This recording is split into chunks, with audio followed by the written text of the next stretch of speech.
What's up, everybody, and welcome back to Fireside Giants. I'm your host, Anthony Rivardo, joined by my co-host, Alex Wilson. Today, we're going to be taking a look at the offseason targets for the Giants at the wide receiver position, whether that be via trade, through free agency, through the draft. There's a lot of options out there, and we know that the wide receiver position is of great importance for the New York Giants. It's something that they have to upgrade, and it might just be the catalyst to seeing Daniel Jones take that next step into becoming a true franchise quarterback. Before we dive into all of that, have discussions on it, make sure to leave a like if you enjoyed this episode, and subscribe to the channel if you are new, and ring the bell so you don't miss an episode. I did a live stream last night. A lot of you were in there. We had a ton of fun. Make sure to tune into those. We're going to be doing one per week from now on, so hope to see you all there. If you missed out on last night's, don't worry, you'll be able to hang out with me on the live stream next week. But let's go ahead and dive into this topic. Alex, how are you doing today, my friend?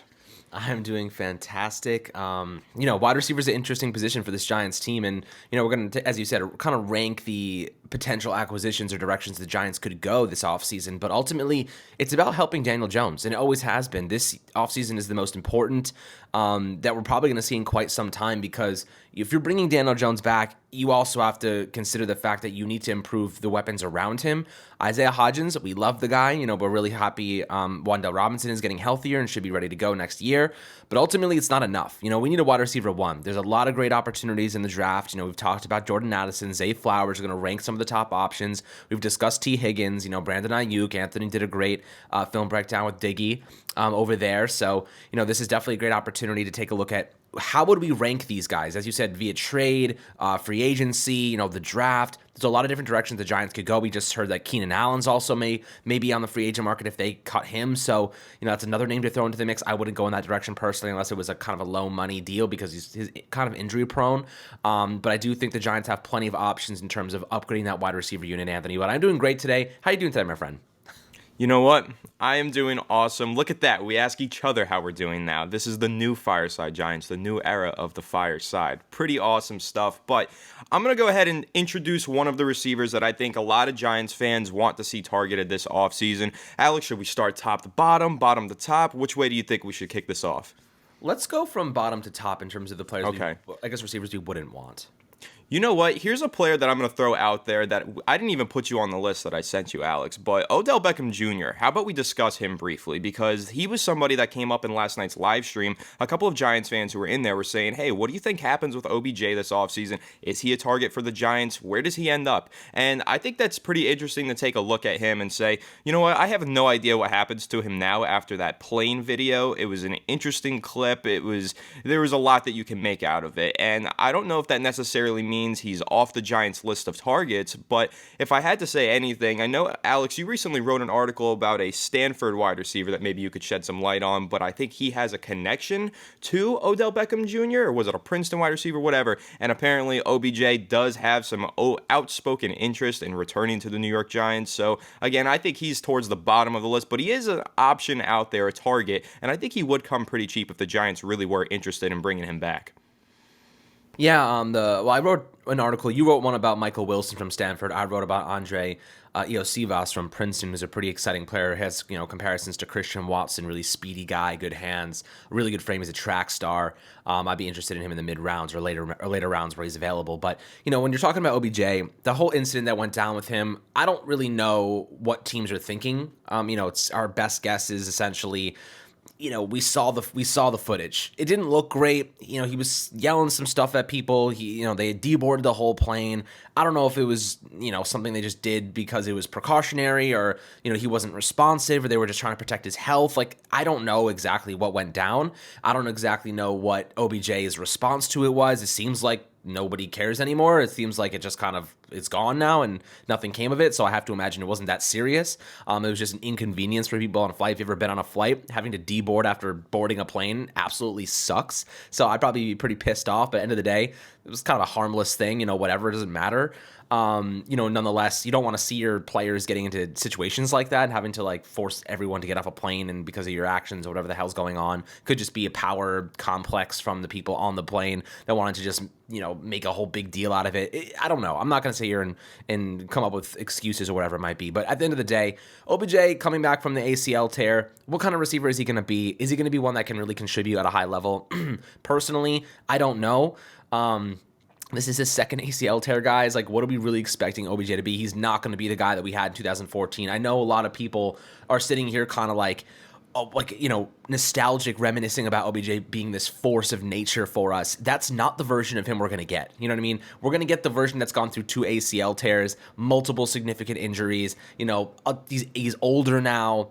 This is not the same player, you know what I mean? So maybe we get a WR2 out of it, but that doesn't eliminate the fact that we need a WR1. I think this list should be composed mainly of WR1 potential guys. He's not that anymore. He's a WR2. He's a guy that can complement a top option. So while you can include him in the list, and we can talk about him, whatever.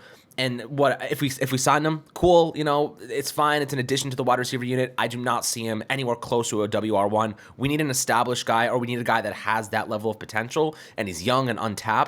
That's kind of the direction I'm looking in right now, and I think that's pretty fair. But if we did bring him in to pair him with a WR1 with that type of potential, I'm cool with that. That's cool with me, But I'm not going to sit here and add him to a list where he's like the primary focal point of an offense in the wide receiver core. I think that's pretty fair. What do you think about that?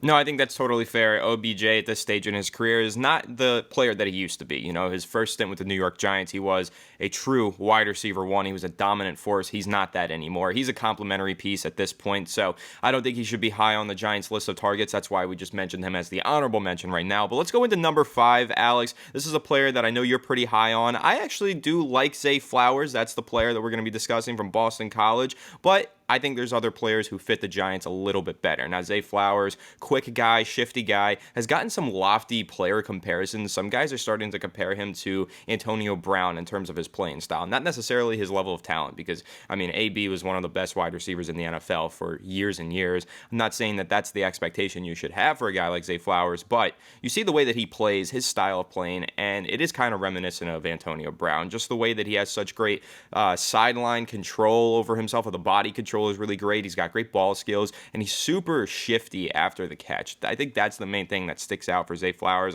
When you put the ball in his hands, he makes things happen, and that could be an element added to the New York Giants offense that would be really, really dynamic. I think that, with Wan'Dale Robinson being on the team, he might be your run after the catch guy, your bubble screen, your go out there and get it kind of guy. But with Zay Flowers also added to the lineup, I don't think it hurts to have 2 guys doing the same thing necessarily if they're both doing it at a really high level. However, it might just be one of those things where the Giants feel like they already have that guy on their roster, so they do need to go in a different direction. Get someone who's more vertical, someone who's more on the perimeter than across the middle. Zay Flowers, I think, is more one of those guys you want to send on some drags and some crossers, but maybe not a lot of out routes, maybe not a lot of go routes. So maybe the Giants go ahead and look for someone else. However, I do think that Zay Flowers is a very talented player, and I think he is a good option at number 25 overall if he's there, but he's not my top option. So Alex, what are your thoughts on Zay Flowers and how you think he could fit in the New York Giants offense?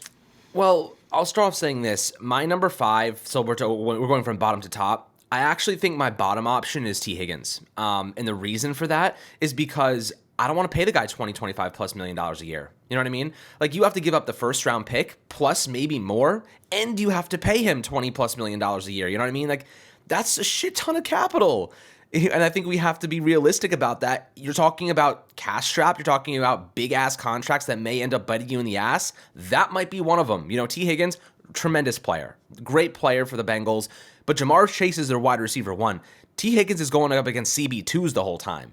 You know what I mean? He's going up against secondary guys. Am I saying that he couldn't be a wide receiver one? That's not what I'm saying. I'm saying I think he would be fine in that role, but I also don't think he necessarily fits what the Giants are looking for necessarily. I think they're looking for faster, quicker, like really great route runners. T. Higgins is a great route runner. He can be that guy in the intermediate range, but they like guys who can like take a screen pass 40 yards. The Giants are looking for guys who get into space and then make something happen after the catch. T. Higgins is not a big yak guy. He's more of he has great hands, great catch radius. He can make explosive plays happen downfield. But the Giants don't necessarily run that type of offense.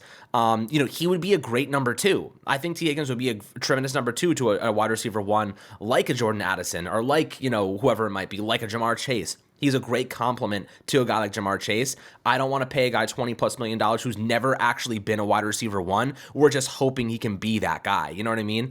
Plus, we have to give up our first round pick and maybe mid-round capital in addition to that. So, do I like T. Higgins? Absolutely, but it's too much for me to actually give up. Plus, having to spend a ton of money on him, and ultimately, if you go out and draft a receiver who has that type of potential, Addison, Jackson Smith-Njigba, Zay Flowers, whatever it might be, Zay Flowers isn't my preference because we have a smaller guy like Wan'Dale Robinson already on the roster.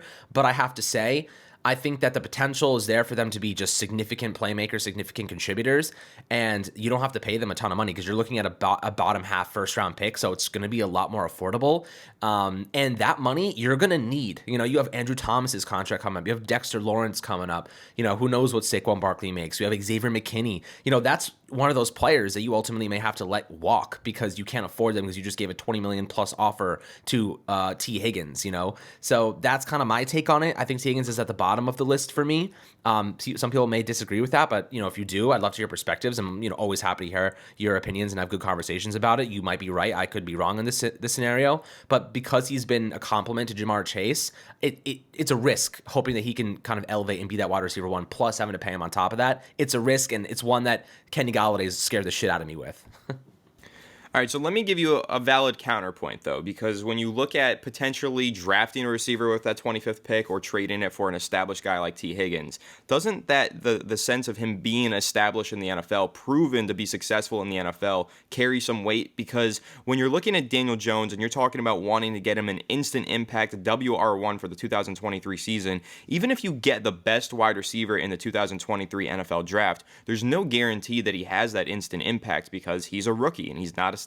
But a guy like T. Higgins, even though you're mentioning like he's gone up against CB2s for most of his career, I mean, he's gone up against CB1s at times. There were games that Jamar Chase missed, and T. Higgins was still phenomenal in that Bengals offense. So he's more of an established player who's proven to be successful at the NFL level. Shouldn't that carry some weight when you're deciding whether or not to make this trade, Alex?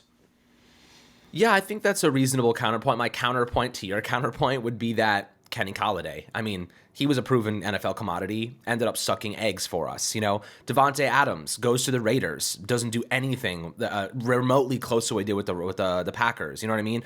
Like, it happens all the time. Just because you're proven in the NFL and with one team that already has Jamar Chase and Joe Burrow does not mean it's going to translate to a team that has no Jamar Chase. It does not have a Joe Burrow. It does not have, established commodities and a good defense for what it's worth. I kind of feel as though the Giants taking that risk would be a big one, financially and in terms of draft capital. Do we really think that Joe Schoen is about to give up his first round pick in the second year he's had an opportunity to draft? Probably not.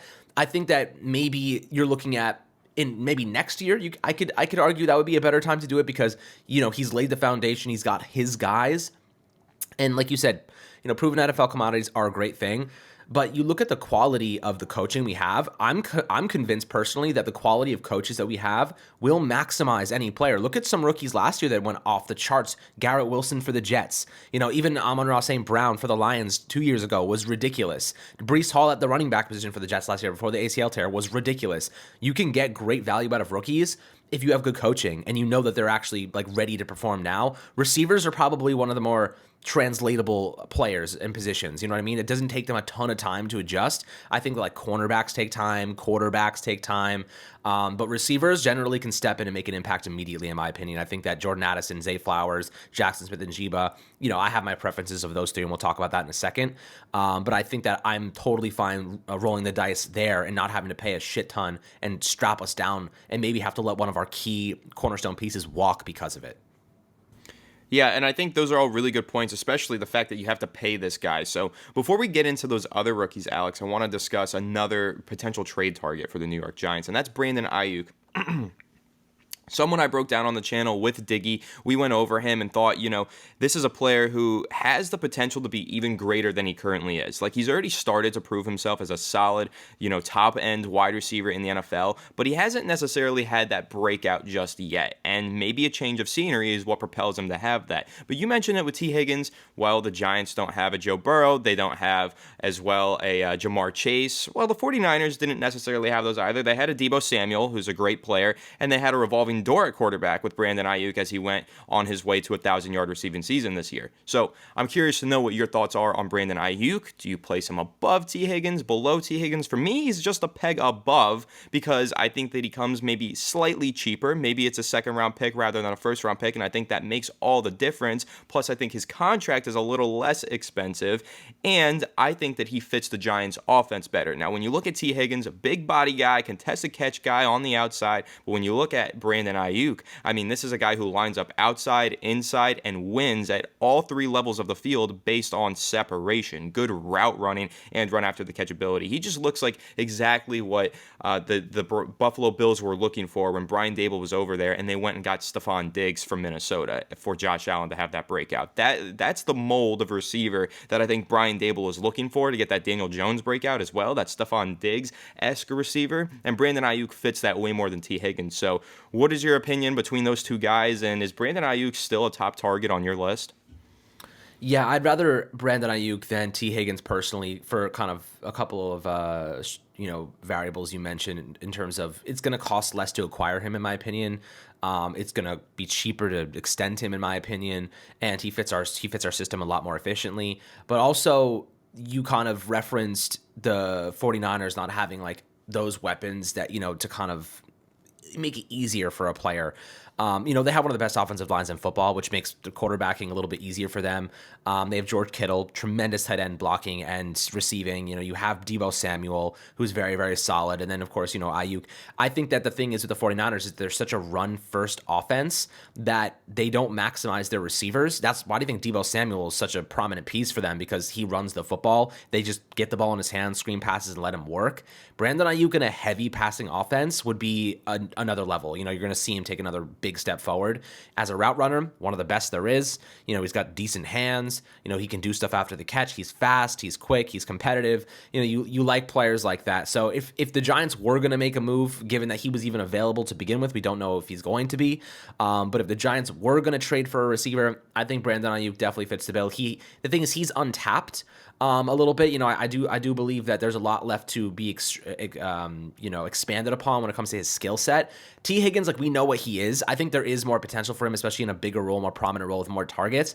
But I think Brandon Aiyuk in a pass-heavy offense is a whole different beast. We have not seen him in that level of offense. We've seen T. Higgins in a pass-heavy offense with the Bengals. So, Aiyuk in that scenario could be a really nice addition. I would go that direction, but I still would prefer to draft somebody over trade for a receiver personally. All right, so then let's go ahead and discuss some of these draft prospects. I gave my take kind of on Zay Flowers already, but let me go ahead and list the three that we had in mind, Alex, and I'll give you my rankings on them. And number 3 is Zay Flowers, number 2 is Jackson Smith-Njigba, and number 1 for me, by a long shot, over all of the wide receiver options this offseason, is Jordan Addison. I've been talking about him a lot on this channel. I discussed him in length on last night's live stream as well. I'm really high on Jordan Addison. I think he's a tremendous prospect and a perfect fit with the New York Giants, but Alex, I want to hear your rankings on those guys, and since I already gave my take on Zay Flowers, why don't you go ahead and give yours?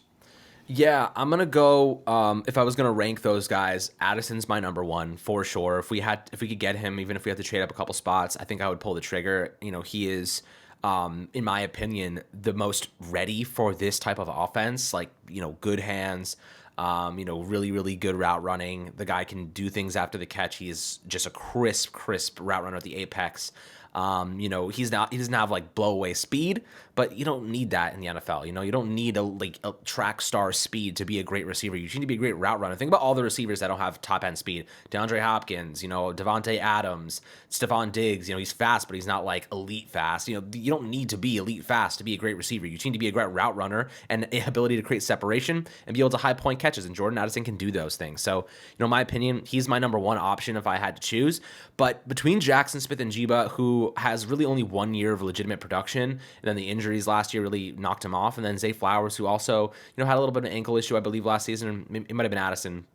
But Zay Flowers, going from Pittsburgh and then transitioning, this is definitely a player who just produces, right? He is a guy that just steps up, and he actually Addison was at Pittsburgh. That's my apologies. Zay Flowers, just the thing is, he's too similar to Wandale in a way that I kind of get scared of having these really tiny receivers. He's 5'10", 177 pounds. Really small guy. Like, how many tiny receivers can you have? At Boston College, the guy, he was a monster last year, over 1,000 receiving yards and 12 touchdowns. So, he can play outside, he can play inside. He's got experience, 4 years at Boston College, so he's been around the block. I really like Zay Flowers, but I think if I had to choose, I like Jackson Smith-Njigba's size and stuff a little bit more. I probably would go Jordan Addison, Jackson, and then I'd go Zay Flowers as my 3. But it's close. Like, it's 2A, 2B for me. I'd be fine with any of those 3 personally, but the injury history of Jackson does concern me slightly. I don't like getting players that just missed a whole season. You look at like Jamison Williams and the Lions; they drafted him. And he came back and had a pretty nice instant impact. So you see players who have returned from injury in the past and make some stuff happen, but only 1 year of legitimate production at the collegiate level is slightly concerning for me. He could be totally fine and it could not matter at all, but I have to take it into account right now. And Zay Flowers was productive last year, but Addison by far is cleared as my number 1 option. Yeah, I'm in the same boat. Addison, number 1. I think that he is the best wide receiver in this year's draft class. I'm going to dive in a little bit deeper into the rest of these guys, but I really love his game. I think that he is a perfect fit for the Giants. Yes, he's a little bit skinny. I think he needs to add some muscle to his frame. He's 6 foot, 174 pounds. That's very frail at the NFL level. He's going to have to add some weight, but when you look at him, you compare him to some other guys who are playing at that weight. Devontae Smith, he's been really successful in the NFL because he's a great route runner, and that's exactly what Jordan Addison is, an elite route runner who I think has, just multiple years of elite production to really show off there. I mean, at Pittsburgh, he was the Blitnikoff Award winner. Then at USC, he had dealt with a little bit of an injury, but when he was on the field, he was utterly insane and an excellent route runner. So he's done it for years and years, and I think that he is the number 1 receiver. But let's talk about Jackson Smith-Njigba, because this is a player I don't think we've talked about nearly as much as Addison on this podcast, and I think that there are so many injury concerns with Njigba, right? Like, it's really hard not to look at him and just get worried about his ability to produce at the next level simply due to injuries. And that sucks to say, because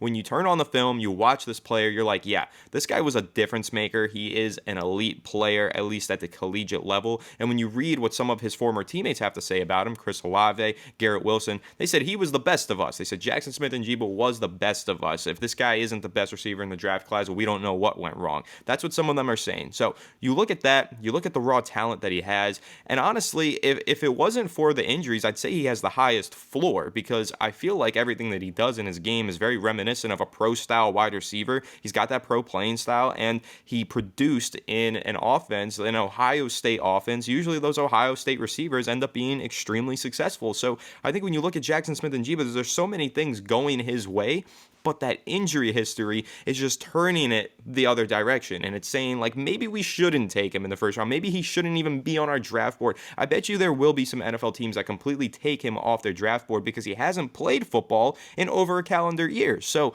I think there's a lot of concern with a guy like Jackson Smith-Njigba. But Alex, I think the talent that he does possess, if the Giants were to draft him, they would be banking on the fact that he comes back stronger than ever and he ends up replicating what he did over at Ohio State. And if he does that, I mean, that Rose Bowl game where he set a record with like 347 receiving yards was utterly insane. He's got that high-end production level and that potential, but it's just about getting him healthy and getting him to realize that potential. And that's the big red flag there that I think Jordan Addison doesn't have. So that's why I lead towards Jordan Addison. I don't think he has those big red flags. He had a twisted ankle. That's why he missed some games. Anybody ever twisted their ankle, you're back in like 6 weeks. And Jordan Addison's set to be healthy for the start of the regular season for the NFL. He's actually supposed to be ready for the combine next month. So he's completely fine. I'm not worried about a twisted ankle that he had that caused him to miss some games. In fact, I assume that he was missing those games intentionally because he didn't want to risk anything greater and hurt his draft stock in the upcoming draft. So I think he did the right thing.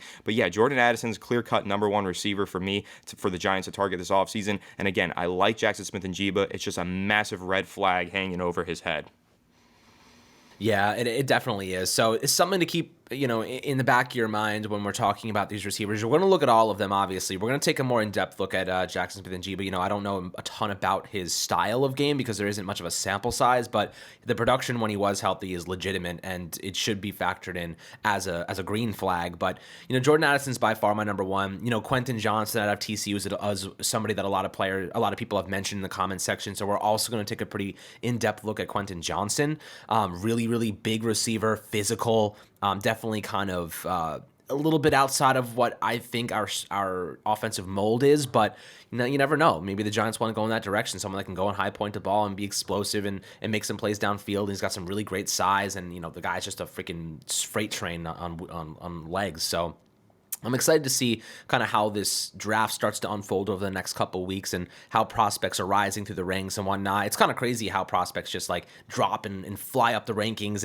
You never know who's going to really just get hot. Like Jordan Addison right now is definitely a hot topic, so we'll have to keep a close eye on him and see if he's even in the realm of possibility for us. And, backup options, it's possible the Giants go with a guy like, Trenton Simpson out of Clemson as a linebacker option, and they wait until the mid-rounds to go receiver. There's some really good receiving talent. The Giants were just at the Senior Bowl, obviously, so, they saw a lot of good players there. I'm definitely curious to hear your thoughts below. How would you rank these guys? Jordan Addison, Zay Flowers, Jackson Smith-Njigba, Brandon Aiyuk, T. Higgins, even throw in OBJ if you want to. There are a lot of options the Giants can go with this offseason, but it really is preference at this point. I think Jordan Addison is definitely ideal, but I'd love to hear your perspectives, as always, in the YouTube comments section. Make sure to like and subscribe, as always, and we'll catch you guys on the next Fireside Giants episode.